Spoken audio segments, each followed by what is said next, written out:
ഗതേ കർണാഭ്യർണം ഗരുദൈവ പക്ഷ്മാണി ദദതി പുരാംഭേത്തുശ്ചിത്തപ്രശമരസവിദ്രാവണബലേ ഇമേ നേത്രേ ഗോത്രാധരപതി കുലോത്തംസകലികേ തവാകർണാകൃഷ്ടസ്മരശരവിലാസം കലയതഃ. സൗന്ദര്യലഹരി ശ്ലോകം 52. ഹരി ഓം.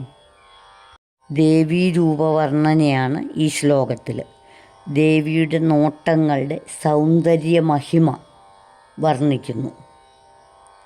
പർവ്വതരാജൻ്റെ കുലത്തിലെ ഉത്കൃഷ്ടമായ കുരുന്നേ, നിൻ്റെ ഈ കണ്ണുകൾ കാതുകൾ വരെ നീണ്ടുപോയിരിക്കുന്നു.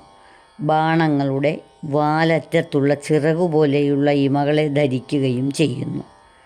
ത്രിപുരാന്തകൻ്റെ മനസ്സിൻ്റെ ശാന്തിരസത്തെ ദ്രവിപ്പിച്ച് കളയുന്നതിനെ ലക്ഷ്യമാക്കിക്കൊണ്ട് കാതുവരെ വലിച്ചു നിർത്തിയിരിക്കുന്ന മന്മഥബാണത്തിൻ്റെ വിലാസത്തെ പ്രകടമാക്കുകയാണ് ചെയ്യുന്നത്.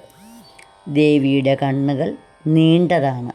സ്ത്രീ സൗന്ദര്യമൂർത്തമായ നിലയിൽ കാതോളം വരെ എത്തുന്ന നീണ്ട നയനങ്ങൾ കണ്ടാൽ അവ മന്മഥശരമാണെന്നാണ് തോന്നുക.